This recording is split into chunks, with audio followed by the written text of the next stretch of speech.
berkuasa, mereka menenteng senjata, mereka menembak rakyat, tapi kemudian bersembunyi di balik enteng kekuasaan. Dengan membiarkan orang-orang pemijat itu tetap gagah, saya kira tidak. Mereka gagal untuk gagah, mereka hanya ada di baju. Tapi dalam tubuh mereka adalah sesuatu kehinaan, sesuatu yang tidak bertanggung jawab, yang mereka akan bayar sampai di manapun. Iya, kita nggak perlu berharap sama KPU. Memang dari awal KPU ini sudah bagian dari kejahatan itu. Ya mungkin kalau kita runut mulainya dari MK ya.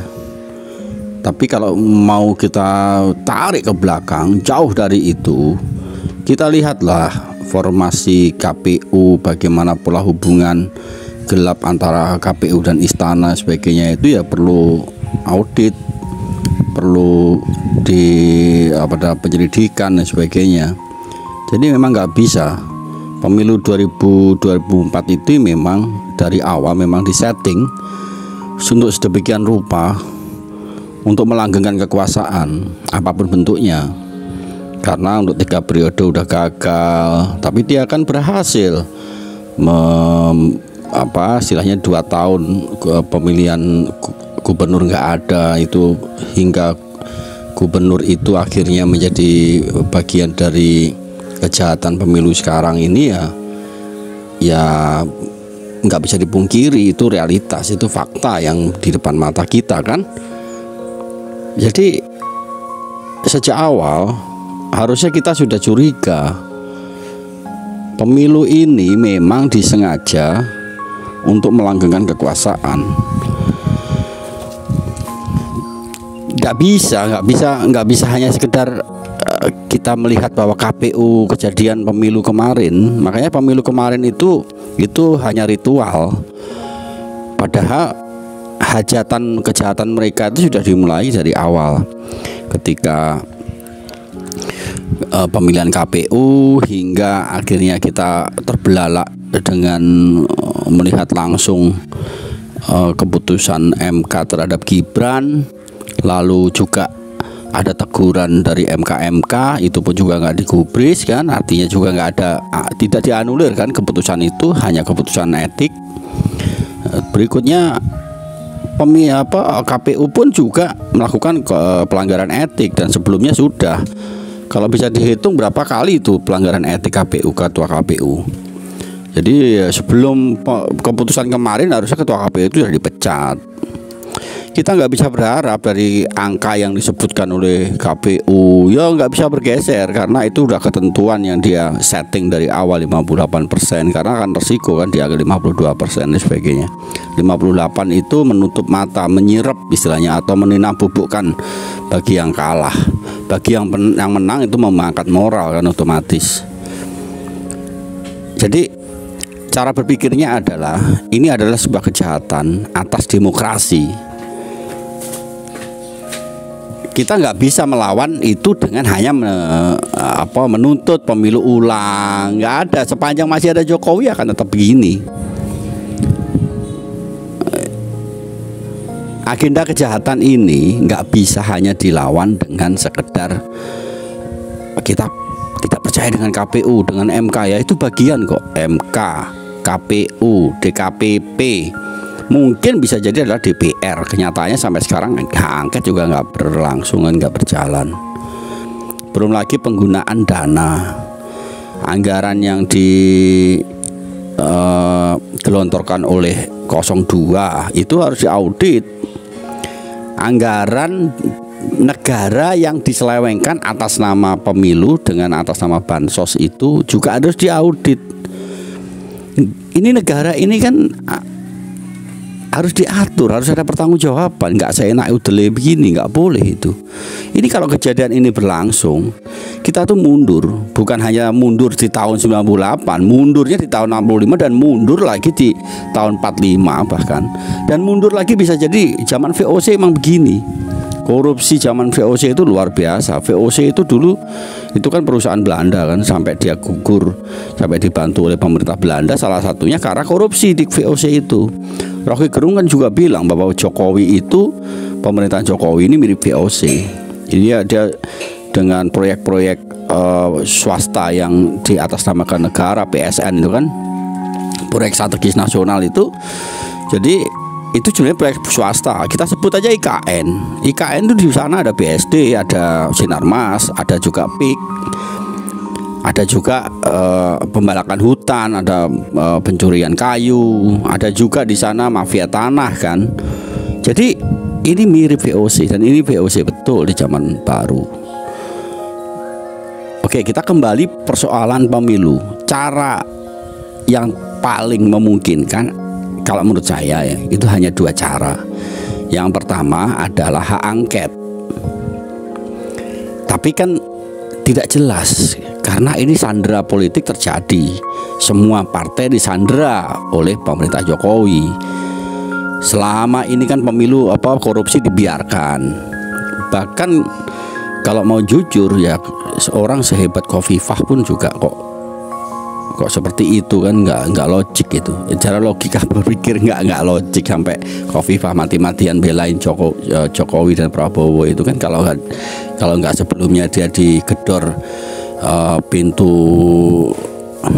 dapur, istilahnya pintu rumahnya, pintu ruangannya digeledah, mungkin bisa jadi nggak seperti itu. Artinya apa? Banyak anggota partai, banyak anggota dewan yang disandera karena kasus-kasus kotornya korupsi, dan itu memang sengaja dibiarkan dulu. Tapi kartu trufnya sudah dipegang oleh KPK sama istana. Jadi hak angket itu kalau saya melihat dalam persentase itu ya 20% lah kemungkinan akan terjadi pemakzulan, dan itu pun susah untuk. Jadi nggak penting sebenarnya, hak angket itu udah nggak penting. Yang paling penting sekarang adalah menggerakkan massa, menggerakkan mahasiswa, menggerakkan hati warga negara untuk berlaku kembali menjadi warga negara. Warga negara yang tepat itu kan warga negara yang kritis, warga negara yang memungkinkan untuk dia menuntut haknya, gitu loh.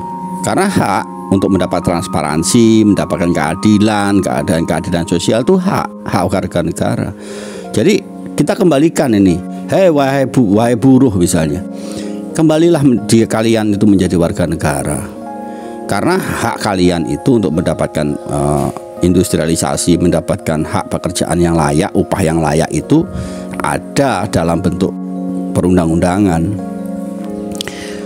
Ya kalau pemerintahnya udah kong kali kong dengan pengusaha, ya Anda nggak bisa berharap apapun. Yang kedua, mahasiswa. Ini saya sebut kelompok-kelompok yang punya potensi membuat perubahan ya. Mahasiswa ini nggak boleh lagi Anda kok duduk-duduk main game. Itu nggak boleh. Ini kondisinya mau ditumbuhkan kembali gitu. Sense of crisisnya ditumbuhkan kembali. Kalian harus bergerak apapun kondisinya. Anda harus ngatur strategi bagaimana energi untuk melakukan revolusi ini terjadi. Anda nggak bisa berharap dengan masa depan itu dengan kondisi sekarang ini. Anda harus melihat lihat tuh sekitarmu aja, nggak usah jauh-jauh. Banyak orang kesulitan di rumahnya itu udah beli beras sudah kesulitan. 1 kilo untuk beli beras sudah sulit. Belum lagi lauk pauknya mahal. Belum lagi daya beli yang mulai menurun. Kalau coba kamu cek loh pedagang kaki lima itu kayak apa di permulaan setelah pemilu, kejadiannya seperti apa. Nggak usah panjang-panjang 5-10 tahun terakhir lah. 10 hari atau 15 hari terakhir itu kayak apa. Jadi jadilah manusia gitu loh mahasiswa. Hei mahasiswa, jadilah manusia gitu loh. Manusia itu yang memiliki daya pikir. Daya pikir itu ya kamu kalau itu merasa tidak benar ya kamu tunjukkan. Kamu katakan. Yang kedua adalah seniman. Seniman mulailah bergerak. Seniman kok nunggu uluran tangan, nunggu proyek. Itu seniman ngocap opo. Zaman dulu Orde Baru itu malah nggak begitu. Yang zaman sekarang ini seniman ini sama. Sebenarnya saya menyebut ini ya nggak boleh, tapi ya harus saya katakan. Seniman harus nunggu proyek dulu dari pemerintah. Seniman kok begitu. Berikutnya adalah wartawan. Ini dunia kewartawanan kita ini curut ini, lihat itu kawan-kawan yang di daerah-daerah atau di manapun itu hanya menjadi corongnya pemerintah dan nggak ada yang baca sebenarnya. Itu berita-berita nggak bermutu semua. Mulailah membuat ketegasan-ketegasan dalam membuat berita tentang keadilan, tentang kebenaran. Itu tugas wartawan, tugas moralnya nih di situ. Anda dengan formulasi apapun, kalau Anda memang seorang wartawan, ya harusnya memiliki kapasitas itu. Belum lagi aktivis LSM, NGO. Ya, kalian tuh ngapain kerjanya? Sekarang ini tujuannya hanya satu: gusur pemerintahan Jokowi dari istana.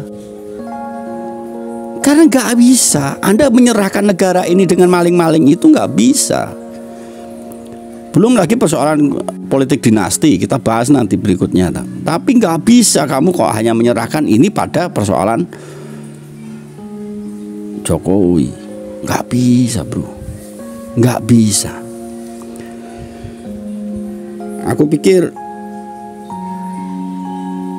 ini sebuah jalan baik. Tapi kalau Anda merasa ini menjadi bagian dari menikmati kondisi buruk, ya silahkan. Tapi bagi orang-orang yang waras, yang punya akal sehat, ya lakukan segera mungkin. Banyak potensi yang sebenarnya kita punya. Ibu-ibu, mak-mak itu juga yang penting itu mau berkumpul dan mau melakukan gerakan. Ayo bilanglah, Pak Jokowi, monggo mundur biar diganti yang lebih kompetensi, yang monggo mundur untuk diganti kepada orang yang netral, orang yang hanya membela rakyat, bukan membela pengusaha, bukan membela duniawimu saja, kekayaanmu saja, bukan membela sekelilingmu. Kalau jujur aja, sebenarnya ibu-ibu ini yang potensi yang paling besar, cuma belum ada yang mengorganisir. Kawan-kawan koalisi perempuan, ayo bergeraklah, menjadilah perempuan gitu. Kalau kita dengan aktivis 98 itu, ya musuh kita itu sebenarnya aktivis 98 itu, meskipun saya juga penyintas ya. Tapi ingat ya, musuh kita itu aktivis 98. Di sekeliling Prabowo, Jokowi itu aktivis 98 itu, mereka itu ya saya sebut aja bajingan. Terutama XPRD. Ya sebagian ya, tidak mengatakan 1-2. Kita berdebat apapun, ya orang-orang itu sudah nggak mau bermoral lagi. Udah nggak bisa diingatkan 10 tahun terakhir itu nggak bisa diingatkan. Mereka itu udah hanya untuk cari uang, muka mereka, hati mereka ditutup sama selaput apa nggak tahu saya kan. Tapi memang kepantasannya udah nggak ada. Sebagai aktivis tuh kepantasannya udah nggak, dan nggak bisa disebut aktivis lagi. Mereka itu bajingan. Oke, marah-marah saja cukup ya. Jadi moga-moga kita punya peluang yang lebih baik, karena masih ada waktu kan sampai 20 Oktober. Sampai 20 Oktober itu Anda nggak bisa melakukan perubahan, ya teleportasi aja ke luar daerah atau luar negeri sana. Karena di Indonesia pasti ketidakadilan akan terjadi terus-menerus. Dengan konseptual bahwa ide Jokowi, rezim Jokowi itu masih bercokol di rezimnya Prabowo. Apakah bisa berubah? Ya bisa, tapi kan melihat Prabowo dengan kapasitas yang seperti itu, kita pesimis. Yang kedua, Prabowo juga hasil kecurangan, dan itu akan terus-menerus, akan dikoyak-koyak terus.